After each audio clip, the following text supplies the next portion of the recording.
மைவி ஃபேஷன் பார்க்குற எல்லா ஃப்ரெண்ட்ஸ்க்கும் ஹாய். இன்றைக்கி பார்த்தீங்க அப்படின்னா நகை ரேட்டு எங்கேயோ போயிடுச்சு. ஸோ ஒரு கிராமாவது வாங்க முடியுமா அப்படின்னு நிறைய பேர் வந்து யோசிச்சுட்ருக்கீங்க. ஸோ அப்படி இருக்கிற நேரத்தில் பார்த்தீங்கன்னா இந்த வங்கியில் ஏலம் விடுவாங்க, அந்த நகையெல்லாம் வாங்குறது எப்படி அப்படின்னு ஒரு சில டவுட்ஸ்லாம் இருக்குது. ஸோ அதை வந்து கிளியர் பண்ணிடலாம் இந்த வீடியோவில். இந்த வீடியோ ரொம்ப யூஸ்ஃபுல்லாக இருக்கும். ஸோ எல்லாருமே வங்கியில் இருக்க நகையை வந்து வாங்க முடியுமா, அது எப்படி வாங்குறது, என்னென்ன ப்ரொசீஜர் அப்படிங்கிறத நான் அந்த வீடியோவில் சொல்லியிருக்கேன். ஸோ ஒரு வேளை வாங்கிட்டோம் அப்படின்னா பின்னாடி பிரச்சனை வருமா, ஏன்னா அது இன்னொருத்தவங்களோட நகையை தானே நம்ம வாங்குகிறோம். ஸோ அப்படி இருக்கும்போது ஏதாவது ப்ராப்ளம்ஸ் வந்து பின்னாடி வருமா அப்படிங்கிறதையும் உங்களுக்கு வீடியோவில் ஷேர் பண்ணியிருக்கேன். வீடியோவை தொடர்ந்து வாட்ச் பண்ணுங்கள். ஸோ இப்போ வங்கியில் இருக்க நகைகளெல்லாம் நம்ம எடுக்கும்போது அது லாபத்தில் வந்து எடுக்கிறோமா இல்லை வந்து நஷ்டத்தில் எடுக்கிறோமா அப்படிங்கிற டீட்டெயிலும் நான் சொல்லியிருக்கேன். ஸோ ஒரு ஓவரால் நம்ம பார்த்தோம் அப்படின்னா எப்போவுமே இந்த வங்கியில் இருக்க பேங்கில் இருக்க நகையெல்லாம் வந்து எப்போ வந்து ஏலத்துக்கு வருது அப்படின்னா ஒரு கஸ்டமர் வந்து திருப்பவே முடியாது இனிமேல் அப்படின்ற பட்சத்தில் வந்து ஏலத்துக்கு விட்டுருவாங்க. ஸோ அதுக்கு ப்ராப்பராக அவங்களுக்கு நோட்டீஸும் கொடுத்துட்டு தான் வங்கி வந்து பேங்க் வந்து ஏலமே விட ஸ்டார்ட் பண்ணுவாங்க. ஏலம் விடுற இந்த ப்ரொசீஜர் வந்து சட்டப்படியாக தான் நடக்கிறனால நமக்கு வந்து எந்த பயமும் கிடையாது. ஏன்னா நமக்கு வந்து நம்ம ஏலத்துக்கான தொகையை வந்து நம்ம செலுத்திட்டு நம்ம வந்து நகையை நம்ம வாங்கும்போது அது வந்து பேங்கை தான் போய் சேரும். ஸோ அதனால் எல்லாமே லீகலாக நடக்கிறனால இதில் வந்து எந்த ஒரு ப்ராப்ளமும் ஃபஸ்ட்டு அக்கர் ஆகாது, அதை நீங்கள் தெரிஞ்சுக்கோங்க. ஸோ இப்போ ஏலம் விடுறாங்க அப்படின்னா எல்லாரும் போய் கலந்துக்கலாமா அப்படின்னு பார்த்தீங்க அப்படின்னா ஷுவராக வந்து முடியாது. ஏன்னா அது வந்து ஒரு மெம்பர்ஷிப் மாதிரி. ஸோ அந்த மெம்பர்ஷிப்பில் இருக்கவங்க மட்டும்தான் போய் ஏலத்தில் வந்து கலந்துக்க முடியும். ஏன்னா அதுக்குன்னு நிறைய ப்ரொசீஜர் இருக்குது. ரெண்டாவது நீங்கள் இதுக்காக பயப்படணுமா, நகை எடுக்கும்போது என்னத்துக்காக நீங்கள் பயப்படணும் அப்படின்னு கேட்டிங்கன்னா கண்டிப்பாக அந்த நகையோட பியூரிட்டி என்னன்னு தெரிஞ்சுக்கிற பட்சத்தில் உங்களுக்கு ஒரு ஃபியர்னஸ் இருக்கும். அது என்னன்னா நீங்கள் கண்டிப்பாக ஒரு அப்ரைசர் இல்லை அங்கே இருக்க பேங்கில் இருக்க அப்ரைசர்டே சொல்லி அங்கேயே நீங்கள் பியூரிட்டியை செக் பண்ணிவிட்டு அந்த ஏல நகையை வாங்குறது நல்லது. ஸோ இதில் இருக்க ரெண்டு ஃபஸ்ட்டு ட்ரபிளான ப்ரொசீஜர் இது தான். ஸோ இதை நீங்கள் பாஸ் பண்ணிட்டீங்க அப்படின்னா ஈஸியாக அடுத்தடுத்து போயிட்டே இருக்க வேண்டியதான். ஸோ இப்போ பேங்கில் இருக்க நகையை எடுக்கிறதுக்கு நீங்கள் வந்து ஏலம் எடுக்கிறதுக்கு ஒரு மெம்பர்ஷிப்பில் வந்து ஜாயின் பண்ணிட்டீங்க, இப்போ ஒரு மெம்பர் ஆக்கிட்டீங்க அப்படின்னா ஸோ நீங்கள் எப்படி போய் ஜாயின் பண்ணி எப்படி கலந்து நீங்கள் அந்த ஏலத்தில் ஜாயின் பண்ணி நீங்கள் வந்து நகையை எடுக்கலாம் அப்படின்னா நீங்கள் முதல்ல நியூஸ் பேப்பரில் வந்து சில பேங்கில் வந்து ஆட் கொடுப்பாங்க. இல்லை அப்படின்னா அடிக்கடி நீங்கள் வந்து நோட்டீஸ் போர்டு செக் பண்ணிங்க அப்படின்னா அதாவது நீங்கள் எங்கே மெம்பர்ஷிப்பில் ஜாயின் பண்ணியிருக்கீங்களோ அந்த பேங்கிலோட நோட்டீஸ் போர்டில் செக் பண்ணிங்கன்னா அடிக்கடி வந்துட்டு உங்களுக்கு எப்போ வந்து ஏலம், அது அடிக்கடி நடக்காது ஆனால் எப்போ நடக்குது அப்படிங்கிறத நோட்டீஸ் போர்டில் அவங்க வந்து போட்டிருப்பாங்க. ஏன்னா அடிக்கடி போடுற விஷயம் எல்லாமே அந்த நோட்டீஸ் போர்டில் தான் இருக்கும் பேங்கில். அதுக்கப்புறமா இல்லை அப்படின்னா நீங்கள் மொபைல் நம்பர் கொடுத்துருந்தீங்க அப்படின்னா அந்த மொபைல் நம்பருக்கு உங்களுக்கு மெசேஜ் அனுப்பிடுவாங்க. ஸோ இதுதான் வந்துட்டு உங்களுக்கு வந்து ஏலம் எப்போ விட போகிறோம் அப்படிங்கிறத தெரிஞ்சுக்கிறதுக்கான நோட்டீஸ். மெசேஜ் வந்துருச்சு அப்படின்னா நீங்கள் போய்ட்டு அட்டன் பண்ணி மெம்பர்ஷிப்க்கு எல்லாருக்குமே வந்துடும். ஸோ மெம்பர்ஷிப்பில் உள்ள எல்லாருமே போய்ட்டு அட்டன் பண்ணி அந்த நகையை வந்து ஏலம் வந்து எடுத்துகிட்டு வந்துடலாம். ஸோ பேங்க்கில் உள்ள நகையெல்லாம் எப்படி இருக்கும் அப்படின்னு பார்த்தீங்கன்னா மேக்ஸிமம் வந்து பியூரிட்டி செக் பண்ணி தான் வச்சுருப்பாங்க. ஸோ இப்போ 18 கேரட்டும் இருக்கும், அதில் 916 கேரட்டும் இருக்கும். ஸோ நீங்கள் வாங்கும்போது 18 கேரட் வாங்கணுமா 916 வாங்கணுமா அப்படிங்கிறத நீங்கள் தான் வந்து சூஸ் பண்ணிக்கணும். ஸோ நான் பர்சனலாக சொல்லணும்னா முடிஞ்ச அளவுக்கு பேங்க்லேருந்து நீங்கள் நகை வந்து ஏலம் எடுக்கிறீங்க அப்படின்னா 916 இருக்க நகைகளையே நீங்கள் வாங்குறதுக்கு பாருங்கள். இப்போ இதில் முக்கியமான விஷயம்னு பார்த்தீங்க அப்படின்னா லாபமா இல்லை நஷ்டமா அப்படிங்கிறது தான். ஸோ இப்போ லாபமா அப்படின்னு நீங்கள் எப்படி தெரிஞ்சுக்கணும் அப்படின்னா ஸோ இப்போ ஏலம் எடுக்கிற நகையை பொறுத்து தான் நீங்கள் வந்து அதோட அமௌண்ட்டை பொறுத்து தான் இப்போ ரீசெண்டாக நீங்கள் வந்துட்டு எவ்வளோ வந்து இப்போ சவரன் போயிட்டுருக்கு அப்படிங்கிறதையும் பேஸ் பண்ணி தான். ஸோ நீங்கள் மெம்பர்ஷிப்புக்கு அப்படின்னு கட்டுற அமௌண்ட்டே ஒரு 50,000 கிட்ட கட்டியிருப்பீங்க. இப்போ எவ்வளோ போயிட்டுருக்குன்னு தெரியல. இப்போ ரீசன்ட் டேஸ்க்கு நார்மலாக பார்த்தீங்க அப்படின்னா ஒரு 50,000 கிட்ட மெம்பர்ஷிப்புக்கு கட்டியே ஆகணும். அடுத்ததாக பார்த்தீங்கன்னா நீங்கள் எவ்வளோ வந்து நகையை வந்து எடுக்கிறீங்க, எவ்வளோ ஏலத்துலேருந்து, அதாவது ஏலத்துக்குன்னு ஒரு அமௌண்ட் சொல்லிடுவாங்க. சொன்னதுக்கப்புறம் அதுக்கப்புறம் மெம்பர்ஷிப்பில் இருக்கவங்க எல்லோரும் இருப்பாங்க இல்லையா, அவங்களாம் வந்து ஏலத்தை வந்து ஹை பண்ணுவாங்க. ஸோ இவ்வளோக்கு எடுத்துக்கிறோம் அப்படின்னோடனே ஸோ நீங்கள் ஃபைனலாக அந்த நகையை எடுக்கணும்னு ஆசைப்படுறீங்க அப்படின்னா அந்த இடத்துல எவ்வளோ தூரம் நீங்கள் வந்து லாபமாக எடுக்கிறீங்க நஷ்டமாக எடுக்கிறீங்க அப்படிங்கிறது அந்த மெம்பர்ஷிப்பில் அவங்க எடுக்கிறத பொறுத்து தான். ஸோ சில பேர் என்ன பண்ணுவாங்கன்னா மெம்பர்ஷிப்லேயே ஒரு பெரிய ட்ரிக்ஸ் இருக்குது. அவங்க என்ன பண்ணுவாங்க அப்படின்னா ஒரு 10 பேர் அவங்களே ஜாயின் பண்ணி வச்சுருப்பாங்க.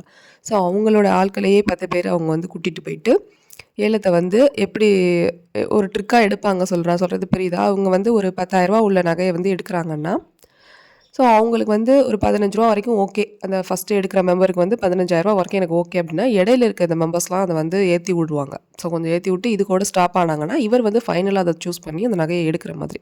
இந்த மாதிரி ஏல எடுக்கிற இடத்துல நெறைய ட்ரிக்ஸ் பண்ணுவாங்க.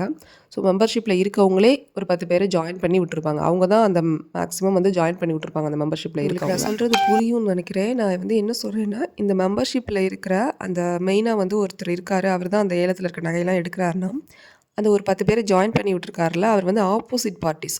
அந்த ஆப்போசிட் மெம்பர்ஸ் எல்லாத்தையும் இந்த ஏலத்த ஏத்தி விடுவாங்கல்ல, அந்த ஒரு குறிப்பிட்ட அமௌண்ட்டுக்கு சர்டன் அமௌண்ட்டுக்கு மேல வந்து அவர் வந்து என்ன பண்ணிருவாருன்னா, இந்த அமௌண்ட் தான் அவர் ஃபிக்ஸட்ன்னு வச்சிருப்பாரு. இவ்வளவு ஏலத்துக்கு வரப்போற நகைகள இவ்வளோ இதுக்கு வாங்கணும் அப்படிங்கிற ஃபிக்ஸட் வச்சிருப்பாரு. அந்த இடைப்பட்ட அந்த ரைஸ் பண்ணி விடுறதுல அந்த ஆப்போசிட் பார்ட்டின்னு சொல்றேன். இத வந்து அந்த மெம்பர்ஷிப்ல உள்ளவங்களே ஜாயின் பண்ணியிருப்பாங்க.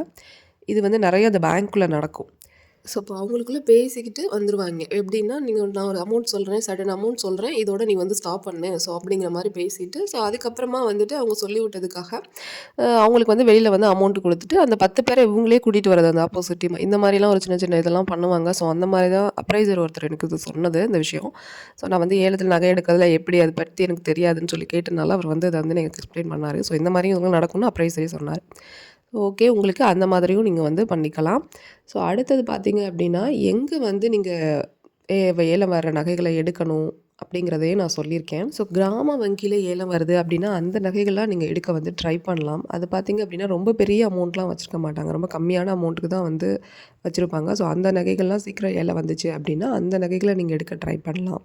சார் நான் ஏன் கிராம வங்கி இந்த மாரி சொல்றேன், கோஆப்பரேட்டிவ் பேங்க்கு இந்த மாரி விஷயங்கள சொல்றேன் அப்படின்னா, இங்கேலாம் வந்து நகை வந்து அடகு வச்சிருப்பாங்க. ஸோ வச்சுட்டு திருப்புவாங்க, அடகு வைப்பாங்க, திருப்புவாங்க. இத தான் வந்து அவங்க வந்து ஃபாலோ பண்ணுவாங்களே தவிர, அவங்க ஏலத்துல வர நகையெல்லாம் எடுக்கணும் அப்படிங்கிற மாரி கிராம வங்கிலலாம் வந்து அங்கலாம் வந்து மெம்பர்ஷிப்லாம் நெறைய ஜாயின் பண்ண மாட்டாங்க. ஸோ அந்த மாரி இடங்கள்ல நீங்க போயிட்டு ஜாயின் பண்ணி நீங்க வந்து ஏல நகைய வந்து எடுக்கிறதுக்கு ட்ரை பண்ணலாம்.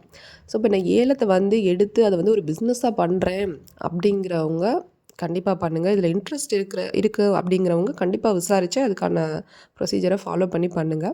2வது பார்த்தீங்கன்னா, பேங்கே வந்து உங்களுக்கு பியூரிட்டி செக் பண்ணுறதுனால எந்த மாரி நீங்க பயப்பட வேண்டிய அவசியம் இருக்காது. ஸோ ஏல எடுத்த நகைகள நான் வந்து யூஸ் பண்ணிக்குவேன் அப்படின்னா, நீங்க கண்டிப்பா யூஸ் பண்ணிக்குங்க. ஸோ ஒரு சில நகைகள் வந்துட்டு 916ல எடுக்கிறீங்க அப்படின்னா, உங்களுக்கு கண்டிப்பா லாபத்தில தான் அது வரும். ஸோ 18K இருக்கும்போது உங்களுக்கு பியூரிட்டி குறையும். ஸோ அதனால அமௌண்ட்டும் உங்களுக்கு குறையிறதுக்கு வாய்ப்பு இருக்கு. ஸோ ஆன்டிக் நகைகள் செக் பண்ணி எடுக்கிறீங்க அப்படின்னா, ரொம்ப பழைய நகைகளா இருக்கும். ஸோ சில பழைய நகைகளா இருக்கும்போது நீங்க 916 அப்படிங்கிற மாதிரி இருந்தா ஆன்டிக் நகைகள வந்து சூஸ் பண்ணுங்க. ஸோ ஆன்டிக் நகைகள வந்து நீங்க வந்து ரொம்ப 18Kல இருக்குது அந்த மாரிலாம் சூஸ் பண்ணி எடுத்தீங்க அப்படின்னா, கொஞ்சம் லாஸ் ஆகுறதுக்கு வாய்ப்பு இருக்கு. அடுத்தது பார்த்தீங்க அப்படின்னா, எக்ஸ்பீரியன்ஸ்டா இருக்கவங்க நெறைய பேரு இருப்பாங்க இந்த ஏலம் எடுக்கும்போது. அதுதான் ரொம்ப வந்து இம்பார்ட்டன்ட் இதில. ஸோ நம்ம வந்து ஏலம் எடுக்கிறதுக்கு நம்ம ஒரு ஃப்ரெஷர் அப்படிங்கும்போது நெறைய லாஸ் ஆகுறதுக்கும் வாய்ப்பு இருக்கு. ஸோ அத வந்து நீங்க வந்து கவனிச்சுக்கணும் இந்த இடத்துல. ஸோ லாபமா, நட்டமா அப்படின்னு கேட்டா இந்த விஷயங்கள் தான். ஸோ லீகலா இருக்கனால எந்த பிரச்சனையும் வராது. ஸோ என்னோட ஓன் சஜஷன் அப்படிங்கிறத நான் ஒண்ணு சொல்றேன் அப்படின்னா, ஸோ இந்த ஏலம் வரும்போது சில நேரங்கள்ல வந்து தாலி, அந்த மணி, குண்டு இதெல்லாம் வந்து கூட அடகு பேங்க்ல வச்சுட்டு அதுக்காக காசு வாங்கியிருப்பாங்க. ஸோ அந்த மாரி விஷயங்கள் வரும்போது அத வந்து நீங்க ஏலம் எடுக்கிறீங்க அப்படின்னா கொஞ்சம் தவிர்த்துக்குங்க. ஸோ நான் இந்த மாரி எடுத்து பிஸ்னஸா பண்றேன் அப்படின்னா, நீங்க எடுத்து நீங்க வந்து வித்துறலாம். ஸோ நான் யூஸ் பண்றேன் அப்படின்னா, சில நேரங்கள்ல நம்ம யூஸ் பண்ணுவோம். அது பேங்க்ல ஏலம் எடுக்கிற நகைய வந்து நம்ம யூஸ் பண்ணுவோம். ஸோ அந்த மாரி ஏதாவது ஒரு ஃபங்ஷன் இந்த மாரி யூஸ் பண்றீங்க அப்படின்னா, இந்த மாரி விஷயங்கள வந்து செய்யாதீங்க. முடிஞ்ச வரைக்குமே இந்த விஷயங்கள்ல வந்து நீங்க கொஞ்சம் அவாய்ட் பண்ணுங்க. ஸோ ஏன்னா அத வந்து அடகு வச்சவங்க என்ன மாதிரி சிச்சுவேஷன்ல வச்சாங்கங்கிறதும் நமக்கு தெரியாது. ஸோ நான் இந்த இடத்துல இருந்தேன்னா, இந்த மாதிரி விஷயங்கள தவிர்ப்பேன். ஸோ உங்களுக்கு இந்த ஓகேன்னா நீங்க பண்ணிக்கலாம். அத வந்து நான் வந்து இது பண்ணி சொல்லல. ஸோ நான் சொல்கிறது உங்களுக்கு புரியும்னு நினைக்கிறேன். அது ஒரு கஷ்டமான சூழ்நிலையில அவங்க வந்து அடகு வச்சுட்டு போயிருப்பாங்க. அந்த நகைகள எடுத்து நம்ம யூஸ் பண்ணுறதோ, செய்கிறதோ அது கொஞ்சம் ஒரு கில்ட்டியா இருக்கும்னு வச்சுக்கோங்களேன். அந்த மாரி இருக்குங்கிறனால நான் சொல்றேன். ஸோ மத்தபடி இதில இன்ட்ரெஸ்ட் இருக்க யார் வேணாலும் எடுக்கலாம். யார் வேணாலும் மெம்பர்ஷிப்க்கு பணம் கட்டிட்டு நீங்க தாராளமா போய் ஏலம் எடுக்கலாம். ஸோ இத பேங்க்ல விசாரிச்சீங்கனாலே உங்களுக்கு டீட்டெயில் உடனே சொல்லிருவாங்க. ஸோ இப்போ ஏலம் எடுக்கிறத பத்தி நான் உங்களுக்கு கொஞ்சம் சொல்லியிருப்பேன். கொஞ்சம் கிளாரிஃபை ஆயிருக்கும்னு நினைக்கிறேன். ஸோ உங்களுக்கு ஏதாவது இத பத்தின விஷயங்கள் தெரியுதுன்னா, எனக்கு இன்னும் கொஞ்சம் கமெண்ட்ல ஷேர் பண்ணுங்க. ஸோ தேங்க் யூ ஃபார் வாட்சிங். கோல்டு வீடியோ பத்தி தெரிஞ்சுக்கணும் அப்படின்னா நம்ம சேனல சப்ஸ்கிரைப் பண்ணுங்க. நம்மளோட வீடியோ எல்லாமே உங்களுக்கு யூஸ்ஃபுல்லா இருக்கும்னு நினைக்கிறேன். ஸோ உங்களுக்கு என்ன டீட்டெயில் தெரிஞ்சாலும் கமெண்ட்ல சொல்லுங்க. நானும் தெரிஞ்சுக்கிறேன். ஓகே. தேங்க் யூ ஃபார் வாட்சிங். Stay blessed forever.